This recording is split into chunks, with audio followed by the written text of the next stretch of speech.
Okay, so today we're going to be covering the Cold War in Europe.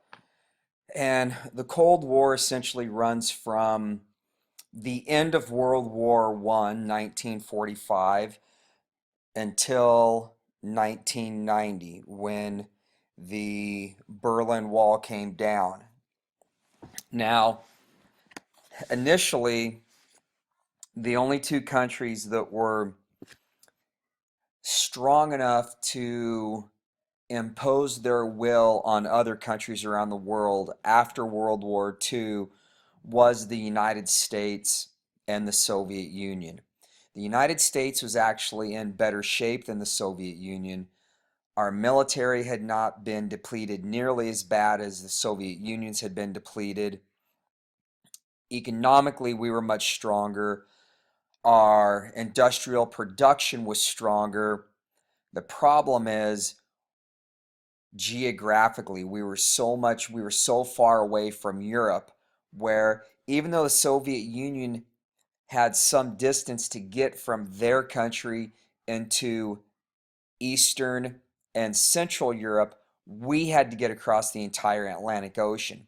So geographically speaking, that's what really allowed the Soviet Union to impose their will. And as I mentioned at the end of World War II, as far west as the Soviet Union got, that's where they stayed. That is why when General George Patton was moving towards Berlin, he wanted to get to Berlin before the Soviets did. And remember, Stalin contacted Roosevelt and said, "You need to let us get to Berlin first." Roosevelt was reluctant to do that. He thought that the U.S. would need Russia's help in defeating Japan. So he agreed to.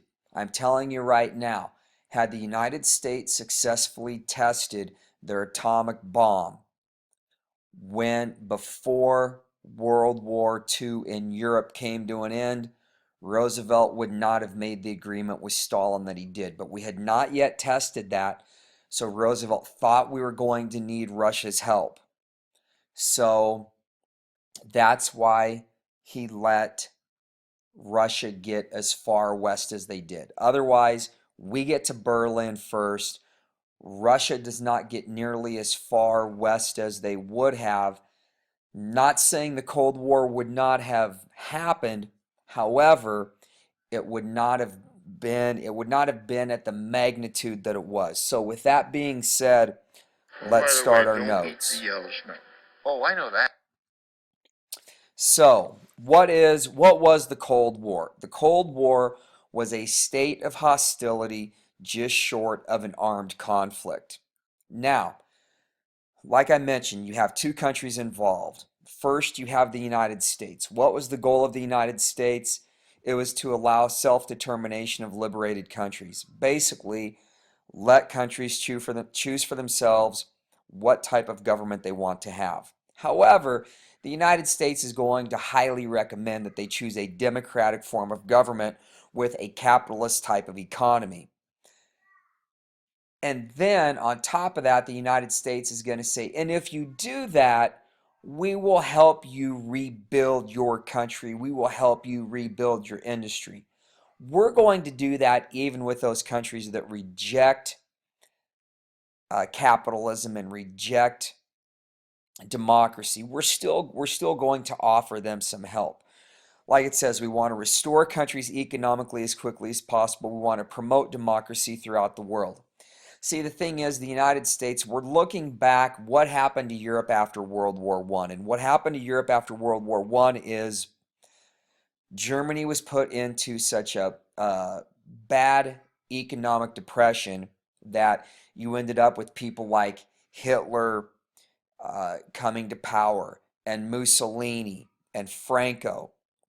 And the reason why that was is because these countries were just decimated by World War One. We didn't want that to happen after World War Two.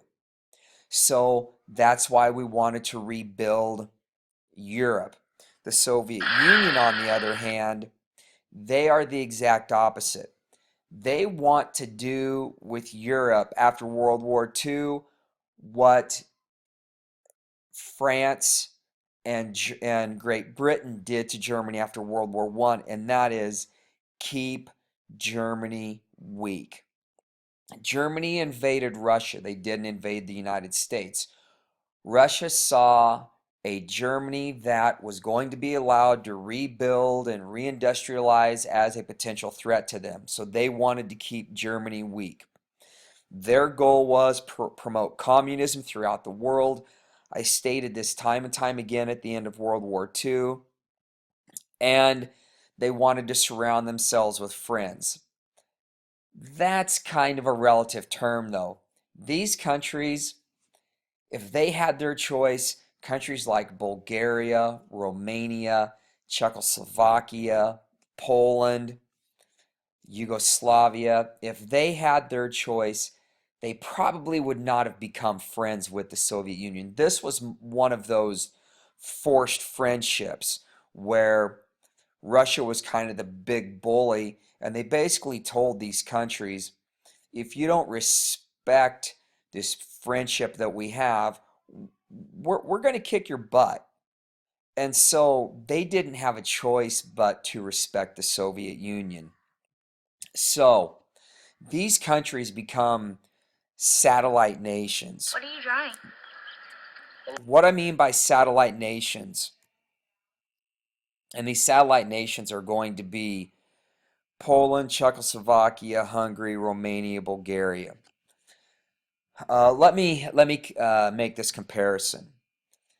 The United States, we have satellites orbiting the Earth, and those satellites are being controlled by people down here on Earth. We're sending signals that are programming these satellites, telling them what path their orbit is going to take them around the Earth, at what speed, if they're going to be maneuvering and doing anything special while they're up there. And that signal is traveling thousands of miles. Well, let's bring it back down to Earth now. You have Moscow, which is in Russia. And then you have Poland and Czechoslovakia and Hungary and Romania and Bulgaria. And they are hundreds of miles away from Moscow. But yet, Moscow is telling them, this is how your government is going to be ran. This is how the people in your country are going to act. You are going to censor all forms of communication, radio, TV, magazines, newspapers. It's all going to be censored. The government is going to own all forms of transportation. And even though Moscow is telling them now, people in your country are free to do what they want, well, when you have those limitations placed on top of you, exactly how much freedom is there really? So, what happens is the Soviets are controlling them. So, those countries, Czechoslovakia, Hungary, Romania, Bulgaria, Poland, they are satellite nations. The United States, we're telling Great Britain and France and Spain and Italy, do what you want. We're going to give you what you need economically to rebuild your countries. We want you to bounce back as quickly and as strongly as possible.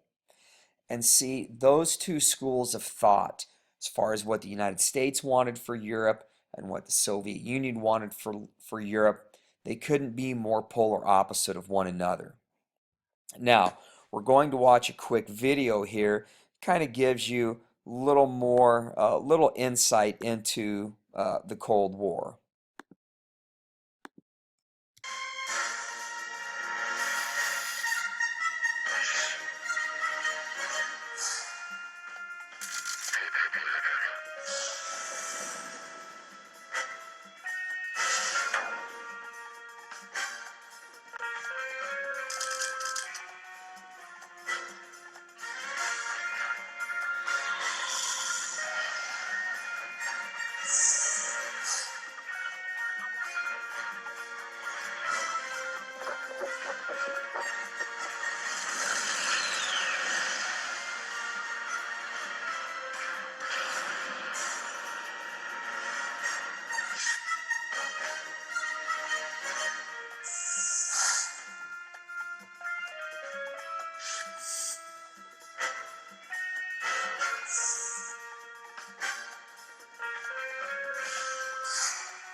So there you had that video. That video, did a real good This is job of kind of shaving. The explaining. blade. Many blades. Sharp blades. Blades here, blades there, some over there. Oh, that's not another blade. This is shielding with lubrication. Okay, sorry about that. That video did a pretty good job of explaining, a little bit of what the Cold War was about. And here the United States and the Soviet Union went through doing all this preparation, and the majority of it was never used. We created the emergency broadcast system. In the event we were invaded, it never happened. Uh, we spent billions and billions of dollars on creating NORAD, built inside of Cheyenne Mountain, just outside of Colorado Springs, and it's never been used, for anything like this. Today it controls, basically, it lets the United States view all flights over North America, and like it said, in Christmas time, it gives real-time updates of Santa's flight across the United States. I know that every Christmas I use it to, show my kids where Santa is. And so, most of what was done in anticipation of an invasion that never happened uh, is money that, at the time it didn't look like it was going to be wasted. Granted, the one thing we did get, and it did point out, was we got a great interstate system, over 47,000 miles worth, makes traveling across the United States a breeze. That's really about the only remnant of the Cold War that was truly beneficial. Okay, I'm going to bring uh, these notes to an end. There's going to be a part two, and that is going to be the majority of that's going to be a video by John Green from Crash Course. Does a really good job of explaining the Cold War some more.